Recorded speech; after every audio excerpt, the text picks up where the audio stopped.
Yo, what's going on, guys? Welcome to the Level With You show, a weekly video game podcast where we all get together and talk about, you guessed it, video games. My name is Wiley Olmstead, and this week I am joined by the Do-Artistic one, Anthony Dewar. How's it going? The Dominican Bakugo himself, Kenny Castro. Fuck applesauce. And the man with the plan, covered in applesauce, Tyler Hadley. Applesauce, man. What's up with that? What? Airplane food. What's the deal with that? What? I don't know, but we had some fun with it before the show. You'll probably see it up on the channel in the coming days. Wink, wink. Yes, keep an eye out for that. I can't wink. Can you guys wink? That's like... Coming for you, Studio 159. Yeah. All right. So you can find this podcast going live every Tuesday evening on Twitch. You can find it on YouTube and other podcast services the following day. That would be Wednesday. We've also got lots of content happening during the week now. We are doing Super Smash Sundays. We had another very successful one. Please check that out every Sunday evening from 6:30ish to 7ish to about 10. You can hop in and join and play with us. It was a really good time, right, Tyler? Yeah, it was an awesome time. We had lots of engagement, a lot of good players, lots of practice. Yeah, for sure. Like, it is humbling. It's like we're hosting it, but we're just getting our asses kicked almost every round, especially me. Just like I like in a lady. But and we do have the tournament coming up, smash.gg/levelfocus. That's LVL Focus. You can register for the early bird price for a couple more weeks. The tournament is on April 2nd. So please, if you are a Smash player and you like the show, please check it out. And if you could leave us a nice review on iTunes, on the podcast services, that really helps us out too. All right. So moving on, I think what we want to start the show with, and maybe this is a regular thing going forward, but it's kind of looking back on our week on Twitch and just being like, what was our favorite moment? What was our favorite thing we learned? What was, like, I don't know, a particular user that you had good engagements with? I don't know. Kenny, how's your Madden Monday go this week? Oh, you didn't do Madden Monday No, this week. I didn't do Madden I took Monday. over. That was slotted to Tyler for Dreams because I was busy driving to Boston. True. Okay, so Tyler, and I know we're kind of skipping ahead, but we're a little shorter on time than usual this week, so we're kind of getting into the nitty-gritty a little quicker than usual. But so you've been doing some Dream streaming. How's that been for you? It's been awesome.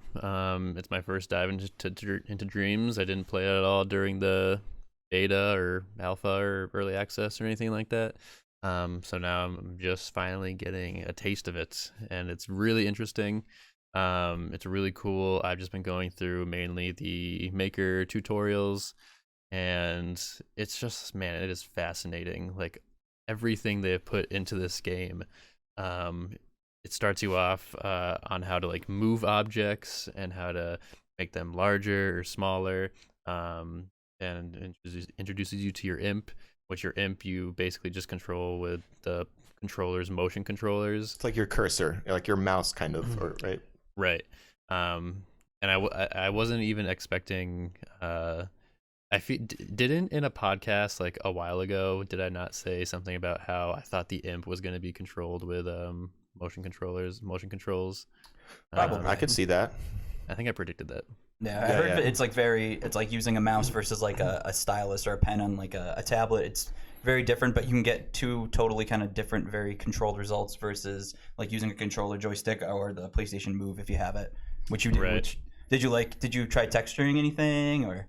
There was one tutorial where it taught you how to, like, paint and tint, as well as texture.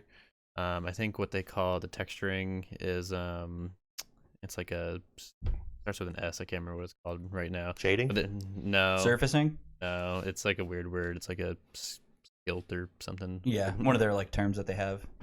But that's really cool. There's all different kinds of textures that you can put into it. And you can amplify or subtract textures based on whatever the object you're working on. You can make things look, it essentially makes things look fluffier or rougher. And then you can have different, like, shinier textures and things like that. And cool. It was really cool. One tutorial, there was like a river in the middle that you painted and then textured, and then you added a flow effect, and that's what made the water just, like, move. And then you have another a comb tool and you comb it in the direction that you want the flow to go in, and that's how it dictates like The direction of whatever surface you're dealing with.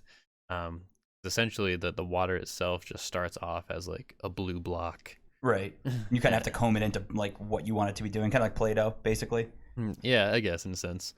So if people don't know what Dreams is, it came out on Valentine's Day, PS4 exclusive, developed by Media Molecule, the folks behind the Little Big Planet games, as well as what was that one PSP Tearaway? Oh, Tearaway, yeah. So British studio, they've been working on this forever. I think it was originally announced in 2013, I want to say, like right when the PS3 or PS4 either launched or was even announced. It's been delayed. It's finally out of early access now.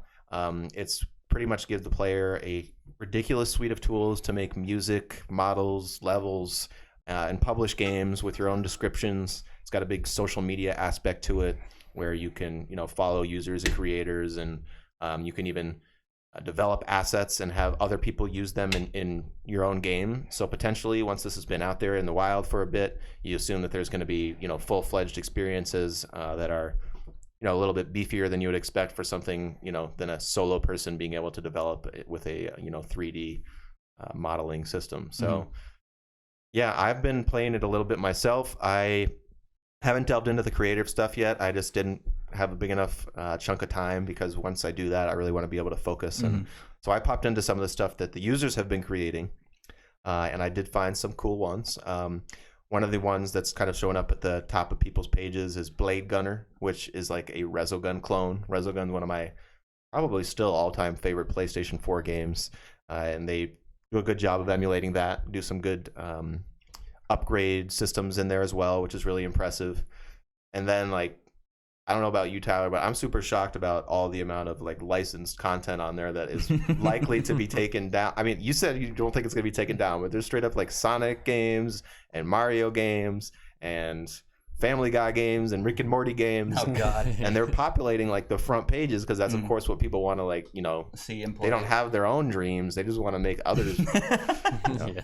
So it reminds me of that episode of. Did you guys ever watch Foster's Home for Imaginary Friends on Cartoon Network back when? Yeah. It was in the first episode. It was the show about like this kid, and he like has an imaginary friend. It's a world where imaginary friends are real, and he has to go drop his imaginary friend off at the foster home for imaginary friends because he's too old for it. And when they're introducing like all the characters in the house, it pans over this one part where it's like someone's introducing, whoever's introducing the house is like, yeah, and some kids aren't very creative, and it pans over to Mojo Jojo from Powerpuff Girls. They're like, yeah, they just kind of see something on TV and then recreate it themselves, and they don't like state that it's that character, but it's just clearly that character. I love it. Okay. Word. So Tyler, do you have anything envisioned, or are you still planning that out in your mind? Do you have like a genre that once you've completed all these tutorials that you want to sink your teeth into? I mean, there was a couple cool effects that I discovered. Like you can make like glitch effects and things like that. I don't know. It was kind of just like a random idea in my head. It was like a game similar to a Katana Zero. I thought it might be kind of cool. Obviously need to be fleshed out more and like figure out a story, but that was one game that I kind of just like liked the aesthetic of. So like a twitchy one-hit kill type of action game. Yeah, I think that'd be really interesting. Yeah, I could see that. Seems very doable too. With I mean, I haven't seen as much of Dreams, but it seems very accomplishable. Is there a certain like size limit to the games you can make? Is it like not that I've seen. I mean, everything that I've seen is pretty. People can make like massive things in here. Must be some kind of limit, but it's pretty big. Yeah, I was watching a video about how like certain games, depending on like how much you actually put into them, can affect like frame rates. And like currently, as Dreams is today, there's no like creator setting that like lets you control like what the frame rate and like resolution of the game you're playing is. It's all just like a static resolution, and then depending on how much is in the level, like the frame rate might not be stable or not. So I mean, that's something that I've seen people say that they hope will be added in the future. I think maybe that's why the game partially runs so well, is because maybe it's on that even architecture, because Tyler and I were commenting before we started recording that we were jumping around some of the user created levels, and it's pretty much instantaneous. Once you click on a dream, you're playing within a matter of 10 seconds or even less. Except that stupid wait for it one, that's just a loop. Oh yeah, that was really Yeah. let's see. Did I do any other? There's been nothing that's really stood out to me too much. But I will say that I've played 45 minutes or so of Art's Dream, which is the one developed by Media Molecule using tools only available in the game, and it seems really neat so far. Like it's got some musical numbers in there. It's very whimsical. It kind of feels a little Pixar-y.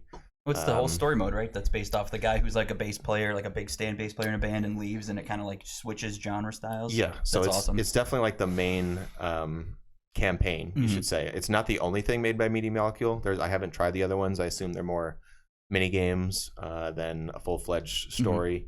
And I think this one, it says when you're clicking on it in the description that it's feature length. So I imagine it's 2 hours or so. Yeah. I played probably a little less than half or maybe half last night, and really enjoyed it. Definitely gives you an idea of the type of stuff that you can do in it. It's very like hop around different genres. Like the part I was playing last night was very point and click adventure-y, but it also has some platforming stuff. And like I said, the musical numbers are a trip. I think it's got a ton of potential. I know Tyler does too. I hope that Sony does some sort of marketing for it. I mean, I think that's been a mystery with some of their first-party games. Like last fall, we had Concrete Genie. Never heard a peep from them. That game probably bombed hardcore, even though it was really well received. And this being, Little Big Planet was one of the biggest PS3 franchises. I kind of think that they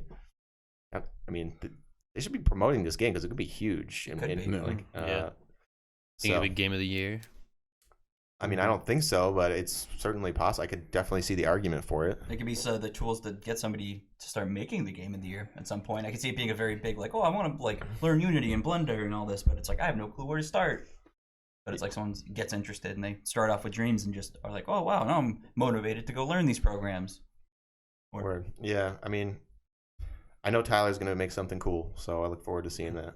Yeah, I don't know, man. There's so much in this. Pressure's on. Like once you get into learning about like the logic of everything, it gets pretty complicated. Oh, isn't that like you have to connect the lines to like the different, kind of basically like programming a game? Yeah, basically it's like a motherboard and like chips, and then you turn you drag the power supply from the initiator to the power button of like the sound what you want it to make when you jump on it or something like that. It seems very close to actually making. I mean, you are making a game, but like that's a great one gateway too. I think people want to start learning it, or maybe even they'll expand on having easier like access to publish these games as full-fledged games. Hopefully, if they are or give you a tool to maybe export them to the store. I know I saw something about. I didn't put it in the outline, but there was one of the devs at Media Molecule saying like, yeah, if a game's good enough and it has the support, they should be able to get compensated for it. That would be amazing. Hundreds of hours in order to make something really good, I would assume.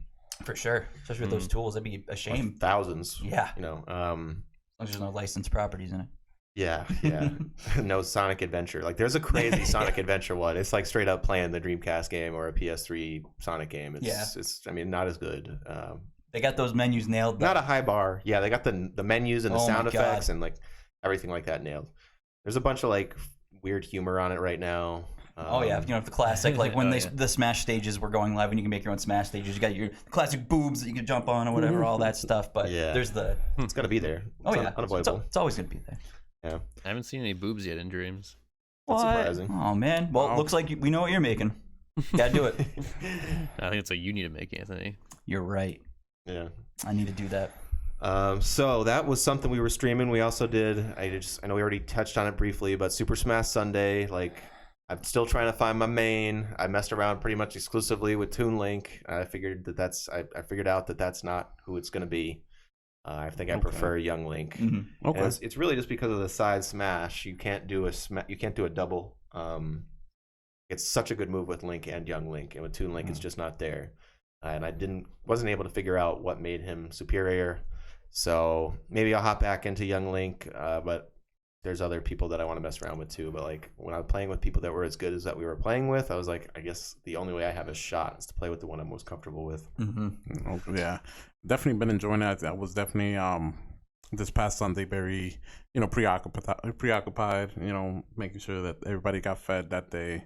And my son wanted to jump in also in the stream, so he was taking his turns to Oh, jump in yeah. and play as well. But Bless his soul. Yeah, right. I think at one point in time, I was watching the stream while getting food, and I think he was playing with Mewtwo. I think he was fighting you, Tyler, and just jumping away from you at all times. Yeah, on pretty his last stock. You're just teleporting away the entire time. I'm like, hey, at least he's evasive. Yeah. Boys got jumps. So I was like, but I got my main. I know who my main is, and just trying to get better with him. With Joker. Yeah. Joker, yeah. Shout out to Mellow Keith. He was very active in the chat and hanging with us the entire night. Yeah, Nianta was also active in the chat. Shadow Cat as well.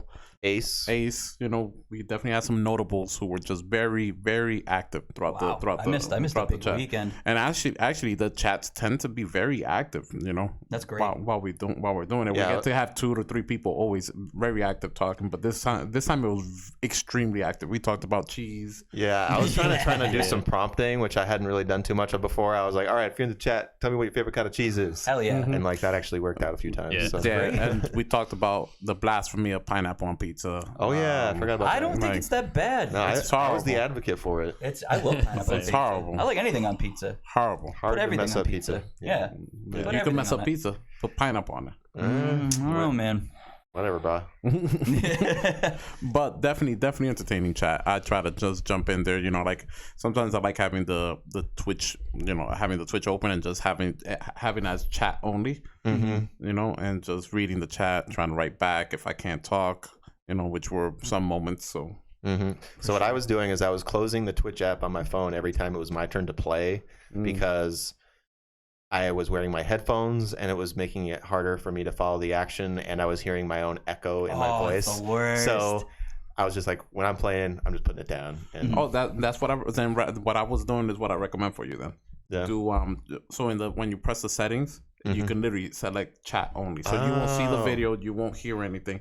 You're just reading the chat. Okay, good to know. Didn't know that was an option. Because you're pretty much spectating on the Switch, so you don't really need to see it on the phone. So you just need the chat going. Okay. Yeah, just press throw it up chat only, and you're fine. You don't gotta you don't gotta close the app. You don't miss out on anything that's being said in the chat. Cool. Nice.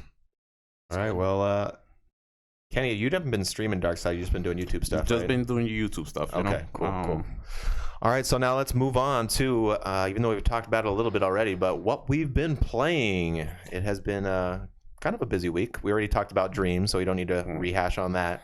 But Kenny, you got the new Darksiders Genesis for Xbox One. Yep. Okay. So I did not realize that it was out late last year on the PC. Really? Oh, really? Wow. Yeah. So this release was just for the Switch, Xbox, and PS4. Okay. But still, I've been enjoying it.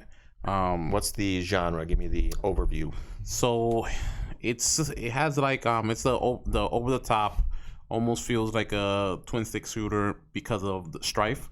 But then when you switch combat between him and War, Strife, give you a little background, a little bit about the Four Horsemen. Strife is the first game that you see Strife. This is a prequel to the whole first one, series, right? The prequel to the whole Darksiders series. So this is before War finds out that the Horsemen have been banished by the Council and all that good stuff. And this I'm presuming that this is why they got banned and excommunicated by the Council. Okay. And I've been enjoying it. It's the combat between the two Horsemen is very different enough that you could switch it up, and depending on the scenario, you could go to which one you want to go to. I like Strife's agility better than War's just tanky, hand-to-hand combat. His dash feels a lot more fluid than War's. So I dash around a lot, and I just keep my distance with his two pistols. So can you switch characters on the fly? Somewhat, yeah.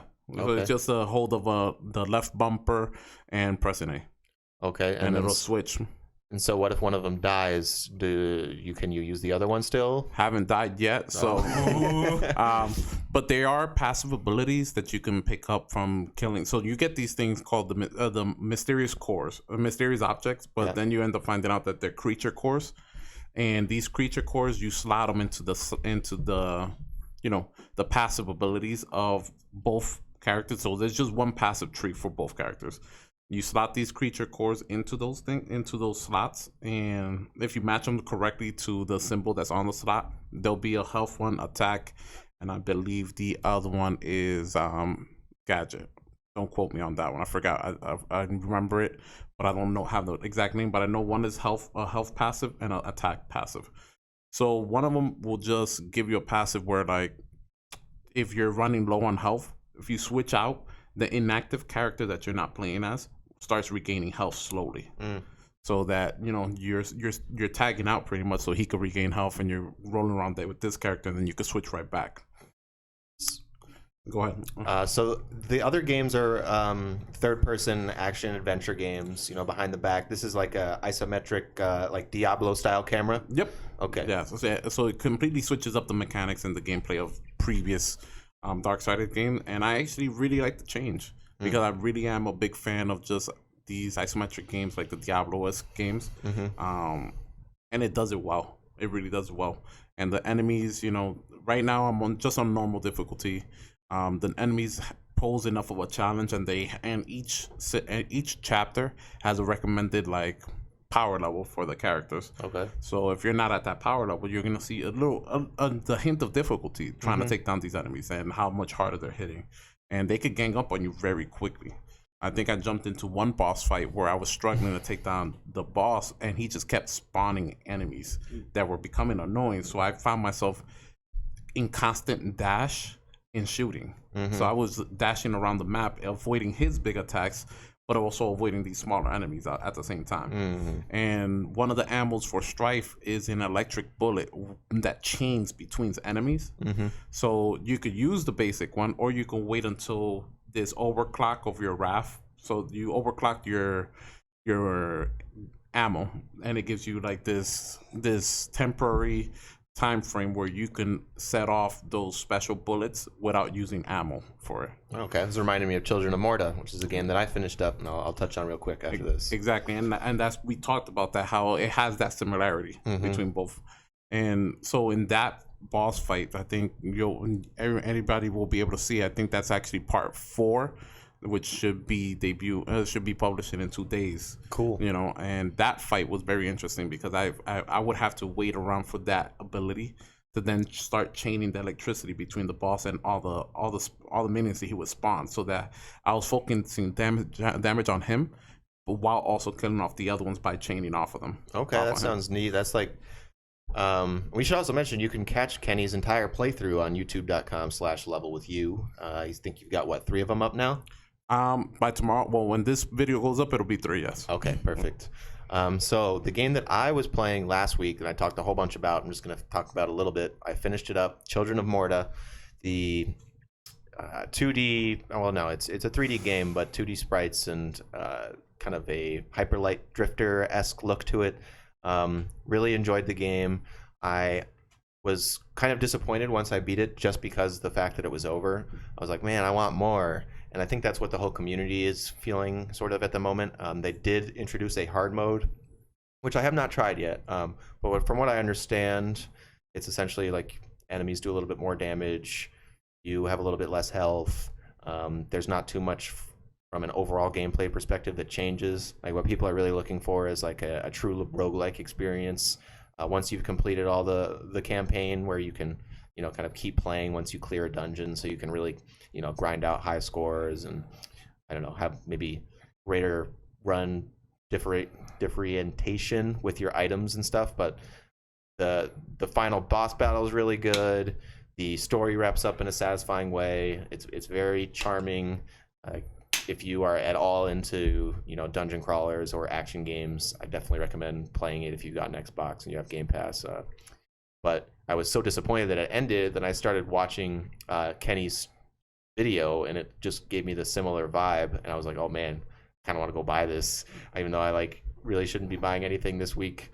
But yeah, so I have been playing a couple other things, but there's another recent game that Anthony picked up for the Switcheroony, and I guess it's called the Snack World, the Dungeon Crawl Gold. Yes, it's a port from 2015 of an original Japanese 3DS game that came out, and we're just getting it for the first time. And they're charging $50. Yeah, $50. Yep, they're charging $50 for it, which is it's a little steep. But I'd seen this, for me personally, I'd seen it way back in 2015 when they first announced it, like online on like Nintendo or whatever, and I was like, whoa, this looks awesome. And it had like this whole like really crappily dubbed pilot episode to go with it, because it's like a show over in Japan. And it's just like suckered me in, because the style was immediate eye grabber for me. It was like a mix between Adventure Time and those old stop motion like Rudolph Christmas cartoons. So I was like, well, this is interesting, because usually it's not an anime. It is. I guess it's like technically an anime, but it's like an animation in a way. So do they have spiky hair? They do, yeah. Okay, so that's an anime. Exactly, yeah. I'd say it's like spiky hair, not spiky hair, slick back hair. But yeah, it's pretty fun. It's a nice little. It's like a, you want to scratch that itch, kind of like the. What itch am I scratching? Okay, so we're all playing just. It's like a Diablo style, yeah. Because that's what February's all about. Febobluary. There you go. And yeah, it's cool. You get these little things. They're called. Basically, you're just going through these different dungeons and stuff. You create your own little character, and it's kind of just like it's weird. I can't really tell if it's trying to be like adult humor or kid humor, because sometimes in chapter 3 I just went through. There's this thing called the Krappen. And I thought it was called like the Krapen. I was like, oh, it's because all the monsters and stuff's names are like plays on food and stuff like that. But the whole point of this quest is to go get like this moisturizing cream that the princess wants, because it's classic. Like, oh, the dad's a big pushover to the daughter. It's a hot daughter to the princess, who's the dad's a king. And you got to go out and do this quest for her, which is like the main quest of the chapter. Get her the moisturizing cream. Okay. And you go to this place called Gumbo Grotto, and you fight this thing. You're supposed to fight this thing called the Krapen. Turns out the way you get the cream, it's called the Krappen. Craps out the cream. So I'm like, wait, I was like, so is this supposed to be like kid humor or like adult humor? And they say like ass and shit and like God damn it. And I'm like, a mix of both. They say maybe? ass, shit, and God damn it. No, they say like, no, I don't know if they've heard shit. I don't know if they said shit, but they say like ass, God damn it, and like.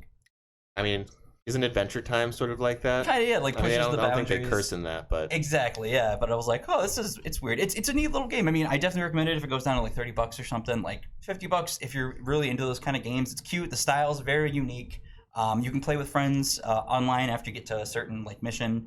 Once you're 20 hours in, like Dragon Quest Builders. Oh my God! Really? That's when you. It's something like that. That's insane. Oh, wow. Thank you, because I was looking at that before too. I'm like, Dragon Quest Builders looks interesting, but I've not heard good 20 things hours about in. it. So is this a Switch exclusive? I think so. Yeah, as far as I know, it's a Switch one. Just one of those Japanese Switch games that Anthony's always got the hot scoops on. Oh yeah, I got the hots for him. Hell yeah! But yeah, check it out once it goes down in price. But it's neat. It's a cool concept. I hope more comes of it. Okay, nice.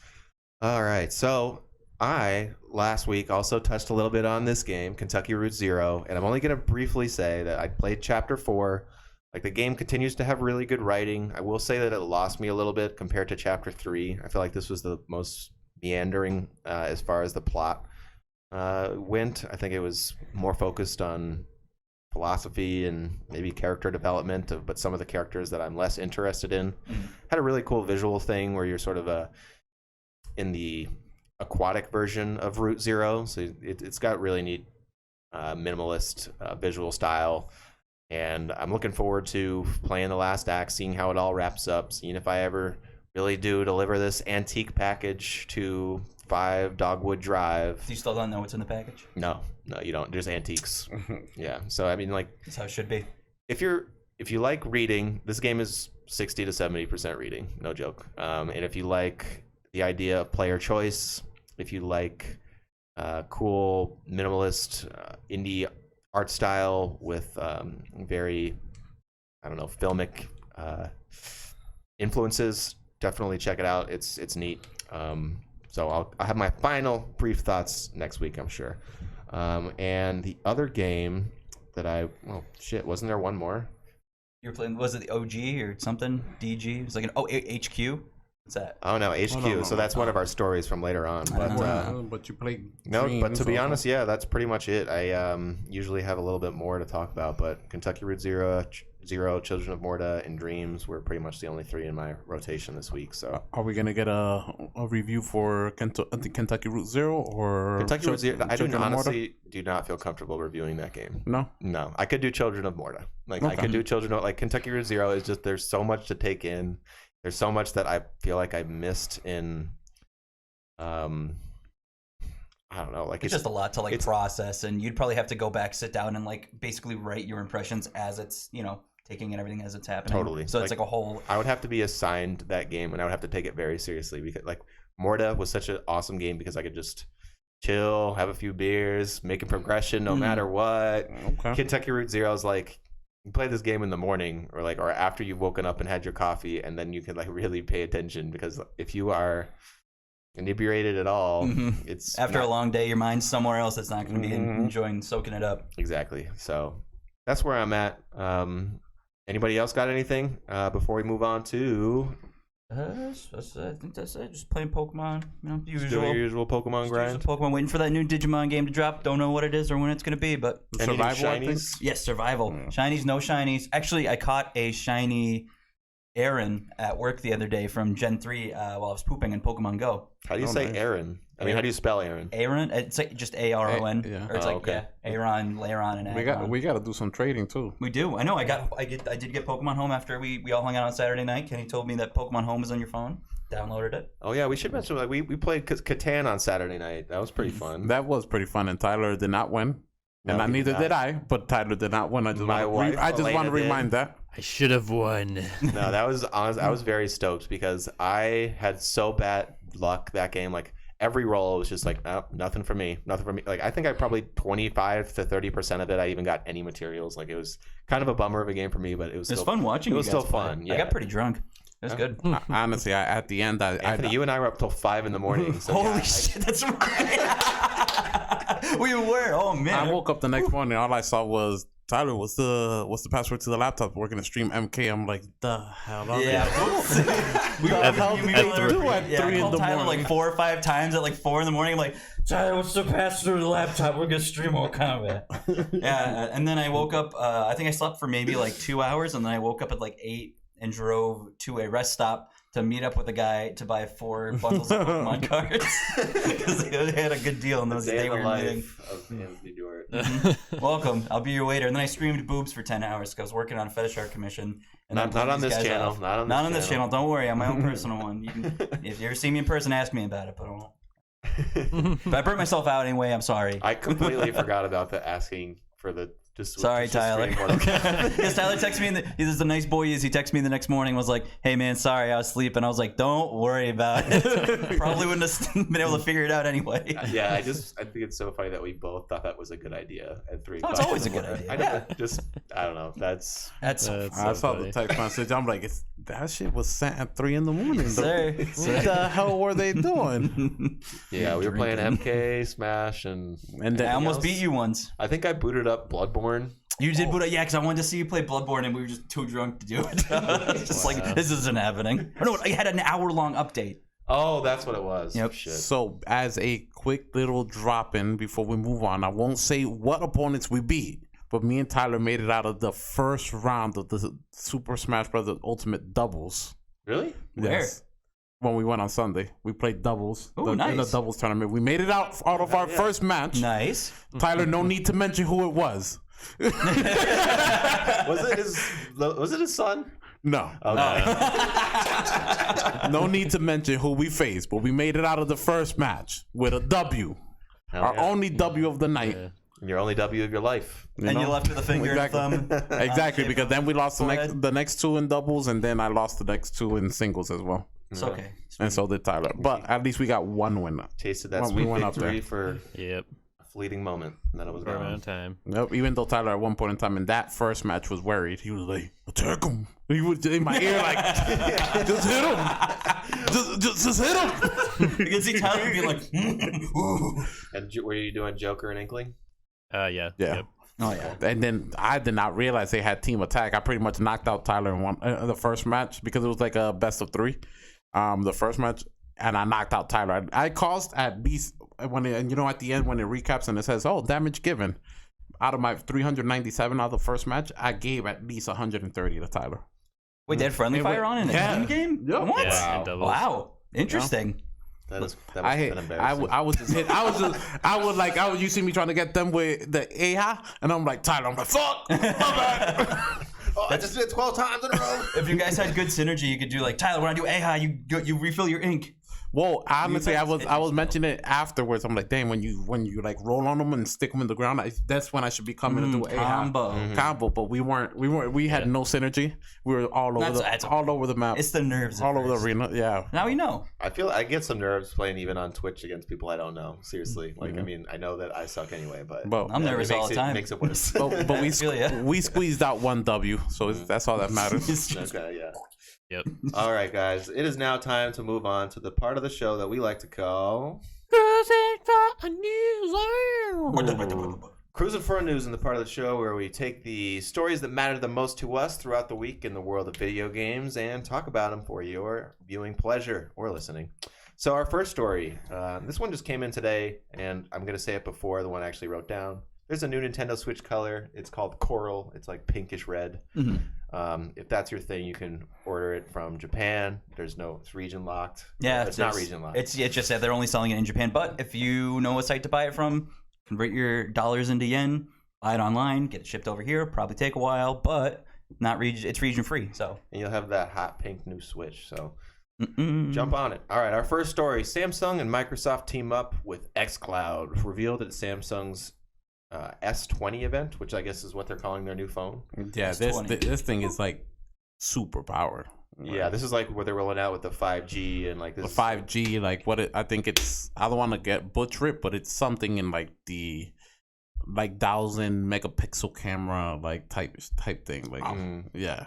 So, like it has like 4 cameras on the back of it. That's a lot of cameras. It's gonna have 11 cameras on these things soon, man. Super powered. You're just buying a camera at that point. Like this thing is.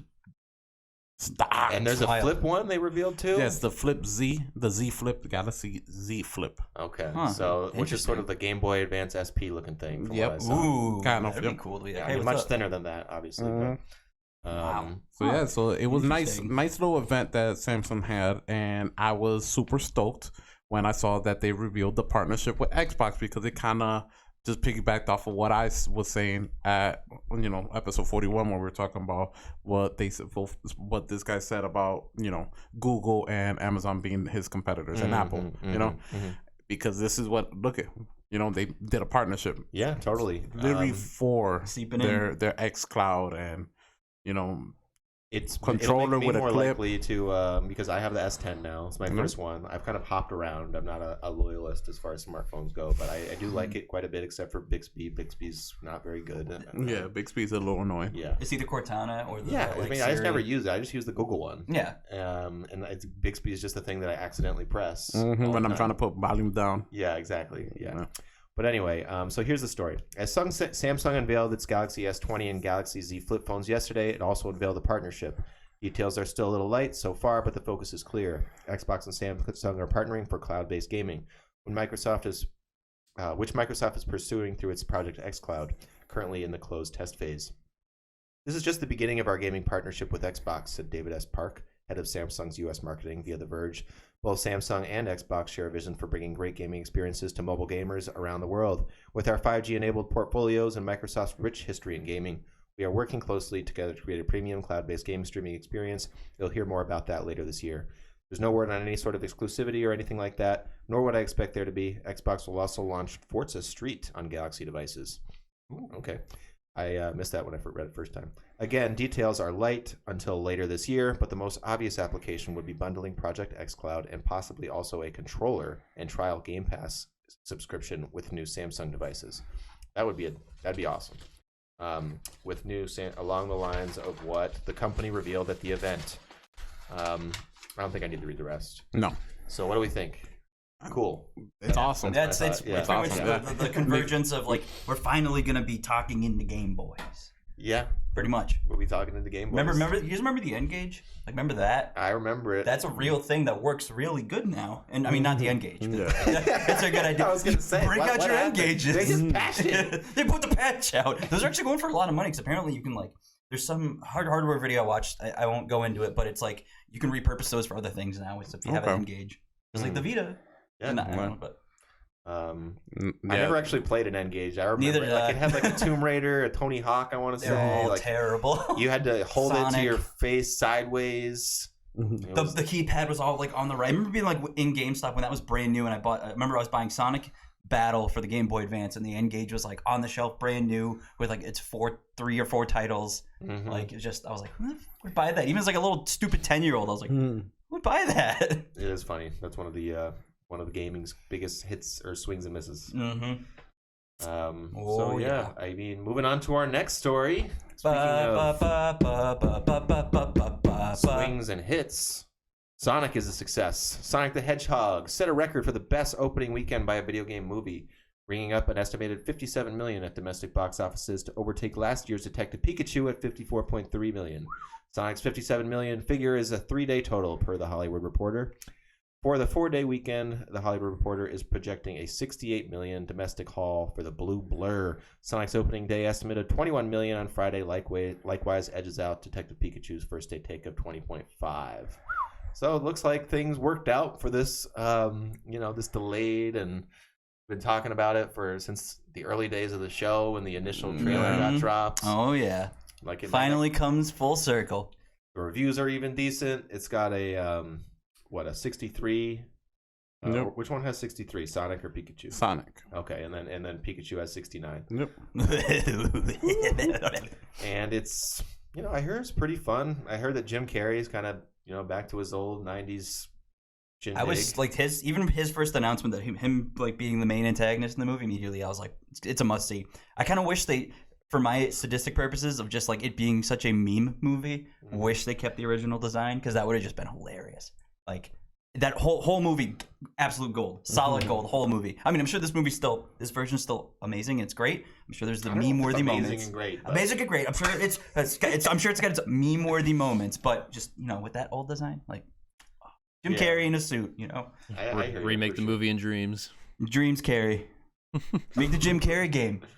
Jim Carrey. Ooh. Actually, no, they have the Grinch game for the PS1. You guys ever play that one? It's terrible. I did. No. Yeah, it's bad. But I follow this one Facebook page called PlayStation Memories, and it's all just like games like that. It'll be like all the bosses from Reptar are from the Rugrats game. Yeah, that's awesome. It'll be like a Bug's Life, Bug's Life was amazing. Oh man, I loved that game as a child. Watching that game glitch out is hilarious. But yeah, so I always stop and watch those for 30 seconds. I love that. Yeah, the YouTube channels that go back, and I'm like, oh, cool, boss fights. Yeah, but this is on my Facebook, but they probably have a YouTube channel. I don't know. I think it's called PlayStation Memories. We're gonna sit Wiley down and just go through like all the games that we find at video game stores and just make them sit and play it. just go to Prodigy and just go through the list and just pick a random one. You have a save file with all the cutscenes I can look at, please? Yeah, thanks. That'd be great. I'd do that. So yeah, that's fun. Good for Sonic. Proud of you, dude.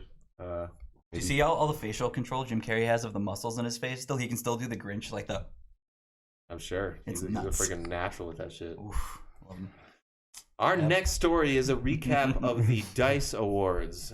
So the DICE Awards, if you are not familiar, they used to be called the Interactive Achievement Awards, are an award show in the video game industry. The awards are arranged by the Academy of Interactive Arts and Sciences and held during the AIAS's annual DICE Summit in Las Vegas. DICE is a acronym for Design, Innovate, Communicate, Entertain. The nominees in each category are selected by a peer panel assembled by AIAS of over 100 video game professionals across several facets of the industry, including developers, programmers, artists, and publishers, which is published on the AIAS website each year. The nominees are then voted on by full members.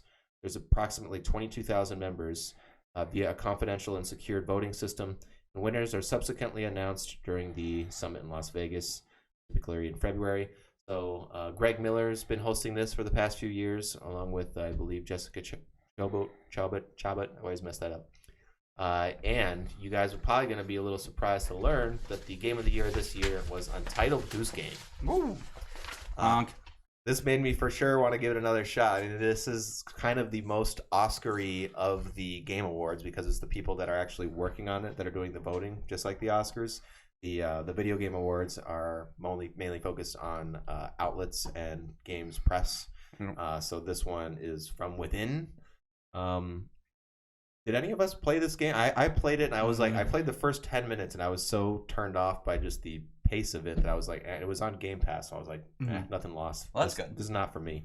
But I think Tyler beat it. did you? Yeah, Tyler did, right? Yeah, played all the way through it. Oh shit. Pretty good game. Honk. I liked it. I mean, I'm not sure if it's game of the year worthy, but it was a fun game. What'd you play it on? Which Huh. Damn, I just totally forgot that. Was that a week I was in Italy or something? Yeah. Oh wow. I think so. Maybe. Yeah, it I don't know. was early on, I think, because it was when your TV was still upstairs. Like, we Yeah. didn't have the... Yep. Yeah, so I was like, I think that might have been. Yeah, it literally was, because then I think right afterwards, I think you had your girlfriend playing it, right, Tyler? Yep. Exactly. Okay, well that's where I missed it. But Mhm. so yeah, but if you just to give you some context, the only other indie game that has ever won is Journey, which won in early. That game is a 2012 game, won in 2013. Going down the list, some other notable ones: we had God of War win, we had Zelda Breath of the Wild, Overwatch, Fallout 4. That one was a little surprising to me. The first one ever, GoldenEye. Then we had that was in 1997. Then Ocarina of Time, The Sims, Diablo, Halo. So you're not usually picking the indie darling here. So this is a pretty big shock. I don't know. It beat out Control, Death Stranding, Disco Elysium, Outer Wilds. So congrats to them, man. Like that's pretty cool. Even though I don't necessarily agree with the choice, but whatever, man. That's whatever floats those game devs' votes. Exactly. All right. The boat. Our next story: Sony struggling with the PS5 price point. I saw this popping up on a bunch of different sites. I think it originated from Bloomberg. Scarce components have pushed the manufacturing costs of Sony Corp's next PlayStation to around $450 a unit, forcing a difficult price-setting decision in its battle with Microsoft Corp.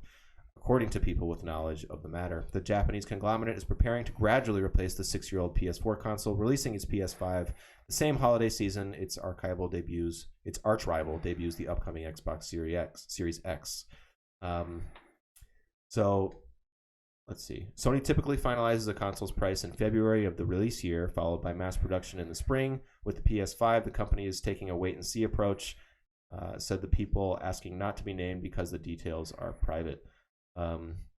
So looking back on the things of comparing its price to its production cost, so the PS4 when it first came out was $399 and was estimated by the IHS Markit to cost $381 to manufacture.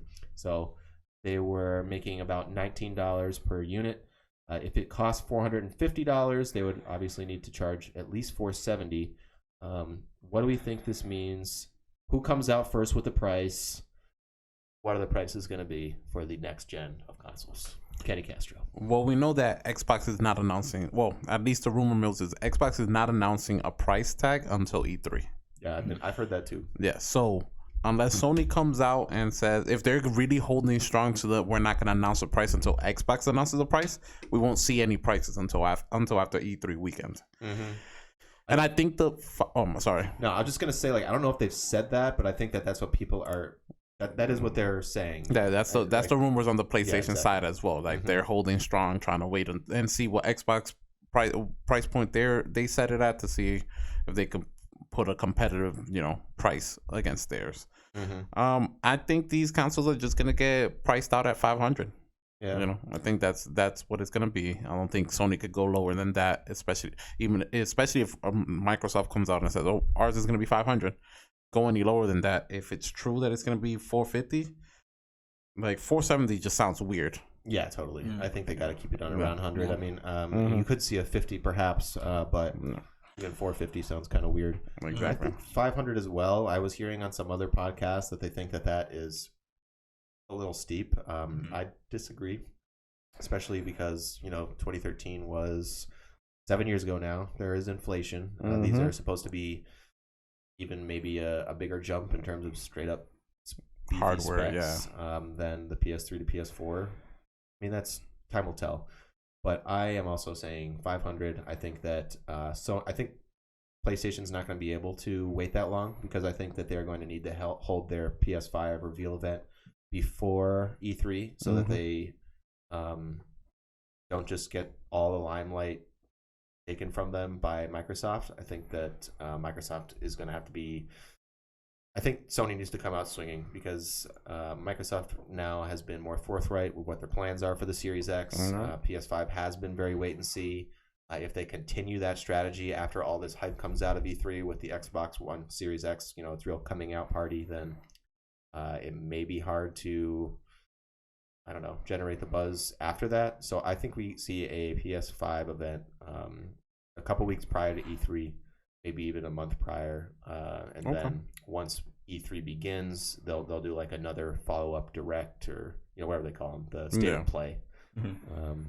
Yeah, I think they'll both be 500. That's my guess. In the same year, They'll be up there. I think they aren't going to be cheap. Nope. No way. Not so this then, technology. so it's crazy like how the Xbox is going about their just whole marketing system with the Xbox Series X. They're doing the whole. We're not trying to force anybody to have to upgrade right away, but they're also providing these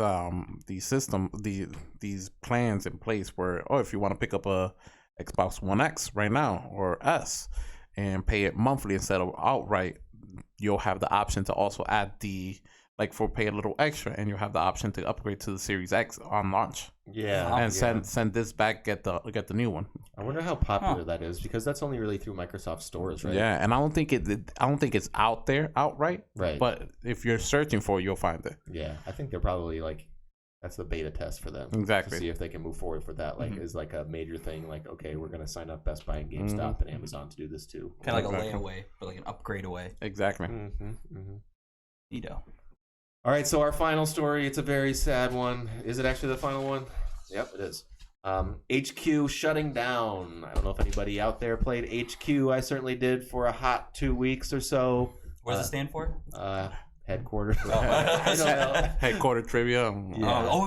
You guys were telling me about this before the show. Okay. Yeah. So this was a when it first came out. Let me just read the story. The live trivia app developed by Vine creators Colin Kroll and Rus Yusupov was fairly popular when it launched in 2017, promising players real money for using the app and answering questions at a specific time twice a day.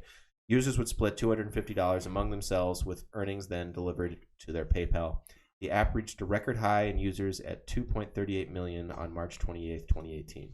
That's like right about when I was playing the game. Wow. And I think it was at 3 p.m. and at 9 p.m. is when the games were, and you had to tune in at that time. And like the chat was just the most like toxic and I'm sure I can only ridiculous imagine thing, what that many like people like KYS dweeb and all these other things. But it was fun, and the prizes were actually way more than $250. Like they were in the thousands. Yeah, they were like sometimes it was like $1,000. Yeah, or 2,500. Like So the game faced a problem with bots. I mean that was unavoidable, and reportedly popularity eventually fizzled out. It continued to update the app and look for interesting ways to keep trivia heads interested, like HQ After Dark, an adult-oriented version of the game. The app was funded by partnerships with big companies like Warner Bros. And Nike, promoting movies for the former and giving away HQ-themed shoes for the latter. However, the company made layoffs in July 2019 after hitting financial trouble. Let's see. Even if the HQ Trivia is gone, we'll remember the weeks when friends would huddle around together at 3 p.m. to try to play. Apparently, they went out with like a super drunk and like crazy last stream where that's the way to do it. One of the they were totally bankrupt, but one of the guys took $5 out of his pocket. It was like, winner gets this. Yeah. But yeah, me and my buddy Tim, we worked at when I worked at the restaurant Wildwood, we would sometimes like go into the bathroom and play it at 3 o'clock. Hell yeah, that's the way to do it. Get in that game time. I think the best I had done was I got 6 questions straight, right? And were there 8 or 9 per like rounds? something like that? Yep. Yeah, I got to 5 or 6 one time, and I just remember like that was thrilling because it was like, oh shit, I'm about to win $226. And it was 6 answers that I would like. I know these shits, right? I was like back to back. I'm confident. Then it was a 7th one. I was like. Then it's like, what is the average lifespan for ghosts? Till we kill them? That's them? actually like a medium tier question. Like they got so much more obscure than that. No, that's wild. Did you want to say something, Tyler? Yeah, I mean, I played the game with a good small groups of people. I always kind of had the idea of just like, what if like a really large group? Because I mean, they had like really large prizes. I think they've had like $500,000 prize What? pools before. What? I did Yeah, not know they ever got that high. Holy crap! I'm pretty sure they have. Like on it was like special nights, right? Yeah, they had like a couple like very special events or like celebrities on or something like that, like asking questions. And I think those like really big prize pools, they had 12 questions compared to 9. So less people, I mean, more people were playing those really big nights, obviously, because there's tons of money at stake. So I always had the idea of just like, what if we just get like a whole group of like 30 people together to play HQ, and the people that are confident and know the answers, everyone just responds exactly the same. And then when someone's unsure, everyone just picks like a different response. And so like somebody in the group is continuing to move on. Oh, okay. So I get what you're saying. So just a big team effort to try and split the pot. Right. But even then, like I'm sure hundreds and thousands of people are still splitting a $500,000 pot. I'd hope so. I don't get why a company like Fox or CBS hasn't gotten on this idea yet, or maybe it's probably in the works. But like having something that you have to tune in at a certain time, so you have to watch live TV. That never happens anymore. You have to make an account. You have to be engaged. And you just think that they would have caught on to like find a way, like play our trivia game, and you could win, $5 off at Chili's or some shit. Like So and I know what I think. And I think it's NBC. I think does something similar. It's not a trivia game, but for Sunday night football games. So you'll pick. I think it's the split of $100,000. So you pick who's gonna throw the most touchdowns, or who's going to rush for the most yards, or what's the margin of victory, or what's the total score for the game. Like you'll answer these questions, and you lock in your answers before kickoff. Once kickoff is going, like you can't change it. And like, so it'll update all the time as the game progresses, and it'll tell you, $50,000 is being split between 3 people. This is on NBC on Sunday Like nights. on the app, yes. So I have it. I have the app. I tried it a couple times. I think the most I almost got close to was like splitting. I think everybody in my pool almost getting 15 cents each. Because I only had like 3 of my selections right. So I was at like 30 points. It's crazy that some law changed a couple of years ago, and now sports gambling is just completely it's a free for all on all the TV. Yep. Like there's a show that sometimes I'll be on at the gym and I'll see it pop on, and it's like on in the early evenings on sports on ESPN, and it's like just straight up, here are the numbers, here's what you need to bet. Who what that show's called? What's the show called? I know exactly the one you're talking about. I don't know the name. Daily Wager. Yes. Daily Wager. That's what it is. Yeah. And I'm watching. I'm like, man, is this what sports has become? It's just pretty much. It's a business. I mean, it was a business before, but now it's like Batman's business. Seriously, I mean, it's wild. Whatever. I'm not sure how I feel about it. Yeah. Everything's let it turning. marinate for a little bit. Yeah. Put that in the pot. Yeah, the people that do like the fan duels, things like that. Like I don't do it. Like DraftKings. DraftKings. I'm not putting my money into anything. Like I do fantasy football, and even at that, the last fantasy football I was the league I was in was completely like rigged.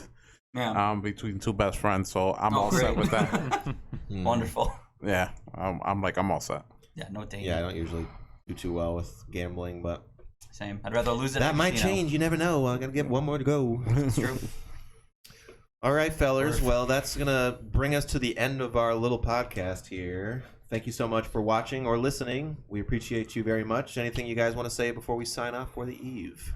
Remember to check out Kenny's Let's Play at Darksiders. We'll be streaming when we can for you, so check the updates on any of the streams we got going on. Hit the bell for notifications, all that jazz. Questions. We get questions, so don't be afraid to comment. To ask us anything you want. Don't care. Or if you want to play with us, I said at the top of the show. Join the Discord. Challenge me in Madden. I got Madden Monday coming up again on Monday. Grab some coffee with me. Yeah, Oh, and I will be at PAX East on that Friday. So whoever wants to just say hi to me while I'm walking around. He'll be doing an official meet and greet. Just signing autographs. I'm gonna be walking around. I'm gonna be hanging out at the Final Fantasy VII, demo line. That's gonna be like 300, 500 people long. So just meet me there. We can hang out, chat, exchange laughs, and make fun of people. Sounds good. Sounds like a good time. All right, we will be back next Tuesday. Thanks for watching the Level With You show. Stay level. Goodbye.